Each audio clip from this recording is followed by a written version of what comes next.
নমস্কাৰ বন্ধুসকল, আপোনালোকে চাই আছে ক্ৰিকেট গুৰু আছাম ইউটিউব চেনেল। টিম ইণ্ডিয়াৰ টি20 ছেটআপত ফিক্স হৈছে নেকি, ফিট হৈছে নেকি ৰিয়ান পৰাগ, সেই বিষয়ে আজি আমি এই ভিডিঅ'টোত আলোচনা কৰিম। জিম্বাবুৱে সিৰিজত চান্স পাইছিলে, তাত ইমান বিশেষ একো হোৱা নাছিলে, ইমান বৰ বিশেষ দেখুৱাব পৰা নাছিলে। তাৰ পাছত আমি দেখিবলৈ পালোঁ শ্ৰীলংকা সিৰিজত আকৌ চান্স দিয়া হ'ল ৰিয়ান পৰাগক, আৰু ভাল লাগিলে যে 3টাকৈ উইকেট দখল কৰিলে ইয়াৰ আগৰখন মেটছত। আৰু তাৰ পাছত বৰ্তমান সময়ত প্ৰশ্ন উত্থাপন হৈছে যে টি20 যিটো ছেটআপ আছে ইণ্ডিয়াৰ, তাত একেবাৰে ফিট হৈ গৈছে নেকি, একেবাৰে সোমাই পৰিছে নেকি ৰিয়ান পৰাগ। বেটিং বলিং দুয়োফালে থকাটো তেখেতৰ এটা বহুত ডাঙৰ এডভান্টেজ, আৰু তেনেকুৱা ধৰণৰ বেটাৰ ভাৰতৰ প্ৰেক্ষাপটত, ভাৰতীয় ক্ৰিকেটৰ প্ৰেক্ষাপটত কিন্তু বহুত কমেই ওলোৱা দেখিবলৈ পোৱা যায়, যি সাধাৰণতে বলাৰৰ সৈতে উইকেট লয় 3টা 4টা 5টা, আৰু বেটাৰৰ সৈতেও ডাঙৰ স্ক'ৰ কৰিবলৈ সক্ষম হয়।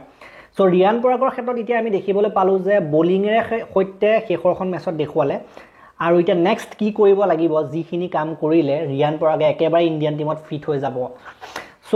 এতিয়া আপোনালোকে দেখিলে যে ৰবীন্দ্ৰ জাদেজা টিমত নাই, ৰবীন্দ্ৰ জাদেজাৰ ঠাইত অক্ষৰ পেটেলে খেলি থকা আমি দেখিবলৈ পাইছোঁ।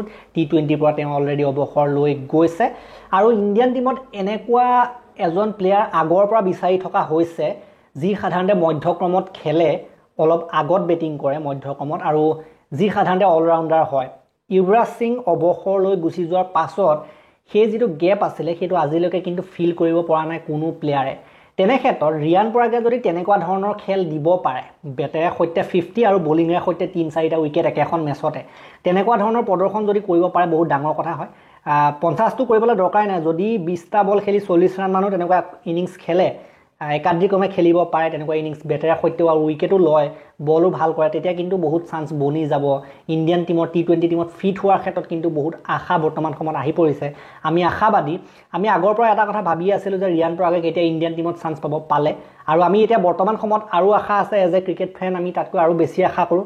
এতিয়া আমি এটা আশাই কৰিছোঁ যে ৰিয়ান পৰাগে কেনেদৰে সেই একেখন মেচতে সেই গোটেই পাৰফৰ্মেঞ্চখিনি দিব পাৰে। একেখন মেচতে যদি তেখেতে গোটেই পাৰফৰ্মেঞ্চখিনি দিব পাৰে বেটিং বলিং সকলো ফালে, তেতিয়া কিন্তু যিমানখিনি মানুহে ট্ৰল কৰি আছে, সমালোচনা কৰি আছে, সকলোৰে কিন্তু মুখৰ মাত বন্ধ হৈ যাব, তাত কোনো সন্দেহ নাই। ইতিমধ্যে বলেৰ সৈতে অ'কে, এতিয়া আমি বিচাৰিছোঁ যে বেটেৰে সৈতেও আহক। বলেৰ সৈতে প্ৰমাণ কৰিছে, দেখুৱাইছে, আৰু বহুতে ইয়াৰ দ্বাৰা আকৰ্ষিত হৈছে, ভাল পাইছে বহুতে সেই বলিং পাৰফৰ্মেঞ্চটো দেখি পেলাই। কেৱল মাত্ৰ এখনত কৰিলেই নহ'ব, নেক্সট আকৌ চান্স পাবলৈ সুবিধা হৈছে। এতিয়া একেৰাহে চান্স পাবলৈ সুবিধা হৈছে। এইটো ছিৰিজৰে যদি নেক্সট খেলবিলাকতো যদি ৰিয়ান পৰাগে আকৌ উইকেট ল'ব পাৰে একেৰাহে, তেতিয়া কিন্তু তেখেতৰ এদিনীয়া টিমতো মানে খেলাৰ চান্স বাঢ়িব। এদিনীয়া টিমত আমি পাব বুলিতো আশা কৰি আছোঁৱেই, এদিনীয়া টিমতো যদি কৰিব পাৰে, এনেকুৱা ধৰণৰ পাৰফৰ্মেঞ্চ দিব পাৰে, বেটাৰ বলৰ সৈতে যদি দিব পাৰে, বহুত আগলৈ গুচি যাব কিন্তু। কাৰণ ইণ্ডিয়ান টিমত তেনেকুৱা প্লেয়াৰ বৰ্তমান সময়ত অভাৱ, আৰু গৌতম গম্ভীৰ এনেকুৱা এজন প্ৰশিক্ষক যি সাধাৰণতে গোটেই টিমটোকে বেটিং বলিং সকলো ফালে থকাটো বিচাৰে। অলৰাউণ্ডাৰ বেছি ভাল পায় গৌতম গম্ভীৰে, অলৰাউণ্ডাৰৰ দিশত তেখেতে বেছি গুৰুত্ব দিয়া দেখিবলৈ পোৱা যায়। ৰিয়ান পৰাগকো কিন্তু সুবিধা দিয়া আমি দেখিবলৈ পাইছোঁ। আগতে ইমান বৰ সাধাৰণতে গুৰুত্ব দিয়া দেখা নাযায় বলিঙৰ ক্ষেত্ৰত ৰিয়ান পৰাগক ইণ্ডিয়ান টিমত, কিন্তু এইবাৰ ৰিয়ান পৰাগক যে অভাৰ দিছে মাৰিবলৈ, আৰু নেট প্ৰেক্টিছো ইমানকৈ কৰোৱাইছে বিশেষ তত্ত্বাৱধানত ৰাখি, সেইটো কিন্তু ভাল লাগিছে দেখি। নেটতো কিন্তু বলিঙৰ ক্ষেত্ৰত বহুত কাম কৰা দেখিবলৈ পোৱা গৈছে ৰিয়ান পৰাগৰ ক্ষেত্ৰত, সেইটো কিন্তু বহুতে পজিটিভ দিশ হৈ পৰিছে ৰিয়ান পৰাগৰ কেৰিয়াৰটোৰ কাৰণে। আৰু আমি যদি ক'বলৈ যাওঁ, এতিয়া ৰিয়ান পৰাগে নেক্সট একেৰাহে ভাল খেলিব লাগিব, একেৰাহে উইকেট লওক, একেৰাহে যেতিয়া প্ৰদৰ্শন কৰি থাকে প্লেয়াৰ এটা কোনেও কিন্তু বাহিৰ কৰিব নোৱাৰে। ইণ্ডিয়ান টিমত এতিয়া নিজৰ প্লেচটো চিমেণ্টেড কৰিবলৈ, ফিট হৈ যাবলৈ ৰিয়ান পৰাগৰ ক্ষেত্ৰত এটাই বিকল্প আছে, সেইটো হৈছে যে প্ৰতিখন মেচত ভাল প্ৰদৰ্শন, প্ৰতিখন মেচত কোনোবা এটাৰ সৈতে, এতিয়া বলেৰ সৈতে কৰিছে, নেক্সট বেটেৰে সৈতে কৰাটো আমি এতিয়া আশা কৰি আছোঁ।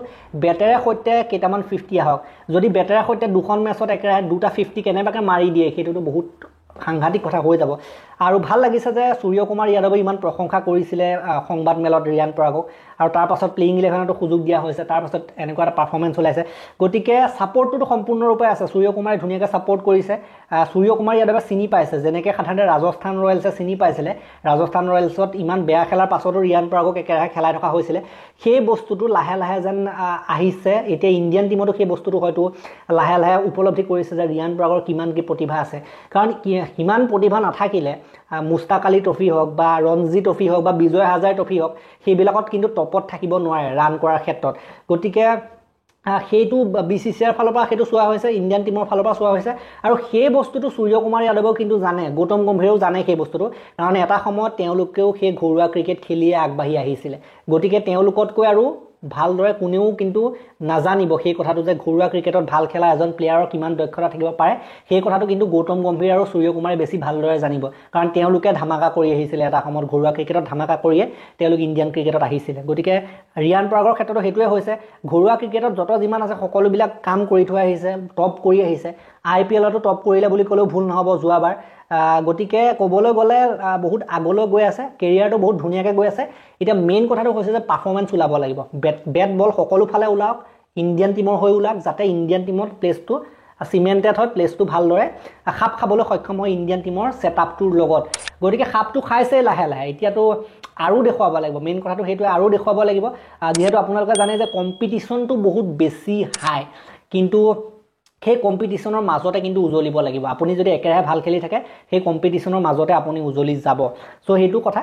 বাকী আমাৰ যিবিলাকে ট্ৰল কৰি থাকে তেওঁলোককো কওঁ, ট্ৰল নকৰিব, উৎসাহ দিয়ক, কাৰণ সদায়তো ভাল যাব নোৱাৰে, কেতিয়াবা বেয়াও খেলিব পাৰে, সেইটো ট্ৰল কৰিবলৈ কোনো দৰকাৰ নাই। কিন্তু একেৰাহে যদি চান্স পাই যায়, গৈ থাকে লাহে লাহে ইম্প্ৰুভমেণ্ট হৈ থাকিব, কাৰণ শিলো ক্ষয় যায়। এটা শিল যদি সাধাৰণতে আপুনি ঘঁহি থাকে শিলো ক্ষয় যায় বুলি কোৱা হয়, লোহাও ক্ষয় যায়, কথাবিলাক তেনেকুৱা, লোহাও গলাব পাৰি। কষ্ট কৰিব লাগে, অলপ কষ্ট কৰিলে যিকোনো অসাধ্য সাধন হয়। আৰু অভিজ্ঞতাটো বহুত ডাঙৰ বস্তু, টিম ইণ্ডিয়াত খেলাৰ অভিজ্ঞতা। এটা সময়ত ৰিয়ান পৰাগৰ হাতত অকল ফাৰ্ষ্ট ক্লাছ খেলাৰ অভিজ্ঞতা আছিলে, অসমৰ হৈ খেলা, বাকী একোতে খেলিবলৈ চান্স নাপায়। তাৰপাছত আমি দেখিলোঁ যে অসমৰ বাদেও IPLত বেছিকৈ চান্স পালে, IPLতো আৰু সাধাৰণতে বহুত ভাল প্ৰদৰ্শন কৰিলে আমি দেখিবলৈ পালোঁ। IPLত ভাল প্ৰদৰ্শন কৰাৰ পাছত আমি দেখিবলৈ পালোঁ IPLতো সেই লাহে লাহেহে ইম্প্ৰুভমেণ্ট হৈছে, যে এখন খেলতে গোটেই 100 মাৰি বা 90-80 মাৰি পেলাই এখন মেচতে তেওঁ আগবাঢ়ি যোৱা নাই, লাহে লাহে ইম্প্ৰুভমেণ্ট হৈছে আৰু আগলৈ যাবলৈ এতিয়াও আছে সময়। আৰু এতিয়া যিহেতু ইণ্ডিয়ান টিমত আহি গ'ল, ইণ্ডিয়ান টিমতো সেই লাহে লাহে ইম্প্ৰুভমেণ্ট হ'ব। কোনোবা এদিনা এনেকুৱা এটা ইনিংছ ওলাই যাব, এনেকুৱা এটা ডাঙৰ সাধাৰণতে স্ক'ৰ ওলাই যাব, যিটো দেখি হয়তো সকলোৱে আচৰিত হৈ যাব পাৰে, যিদিনাখন ভালদৰে সাধাৰণতে চান্স যদি পায়, বেটিঙত যদি অলপ সময় পায়। গতিকে সময় আহিব, ৰিয়ান পৰাগৰ সময়টো বৰ্তমান সময়ত ভাল চলি আছে, সময় আহিব আৰু আহিব। ট্ৰল চল কৰি থকাৰ দৰকাৰ নাই, মুঠতে আমি অলপ সময় অপেক্ষা কৰিব লাগে। সময় আটাইতকৈ ডাঙৰ বস্তু। অসম ক্ৰিকেটৰ পৰা আজিলৈকে কোনেও খেলিয়ে পোৱা নাছিলে মেইন ইণ্ডিয়ান টিমত, মুখ্য ইণ্ডিয়ান ক্ৰিকেট টিমত পুৰুষৰ। গতিকে ৰিয়ান পৰাগ প্ৰথম হৈছে, গতিকে বহুত সৰু লেভেলৰ পৰা গৈছে আৰু ইমান ওপৰলৈ গৈছে, আৰু ওপৰলৈ যোৱাটো আমি আশা কৰিম। গতিকে মেইন কথাটো হ'ল পাৰফৰ্মেঞ্চ। এতিয়া পাৰফৰ্মেঞ্চৰ বাদে কিন্তু ৰিয়ান পৰাগক একোৱে কিন্তু ওপৰলৈ নিব নোৱাৰে। যিমান পাৰফৰ্মেঞ্চ কৰি যাব, সিমান অভিজ্ঞতা বাঢ়ি যাব, আৰু ইণ্ডিয়ান টিমত খেলাৰ অভিজ্ঞতাটো আহি গ'লে নাৰ্ভাছনেছেই হওক, যিয়ে হওক, যত যিমান আছে সেইবিলাক সকলো নাইকিয়া হৈ পৰিব এটা সময়ত, আৰু বহুত ডাঙৰ প্লেয়াৰ হোৱাৰো এটা সময়ত আশা থাকিব। গতিকে এই ভিডিঅ'টো আমি ইমানটা সমাপ্ত কৰিলোঁ। ভাল লাগিলে যদি লাইক কৰিব, শ্বেয়াৰ কৰিব, আৰু চেনেলটোলৈ নতুনকৈ আহিছে যদি ছাবস্ক্ৰাইব কৰি ঘণ্টাটো দবাই থৈ যাবলৈ নাপাৰিব। তেতিয়ালৈকে ধন্যবাদ।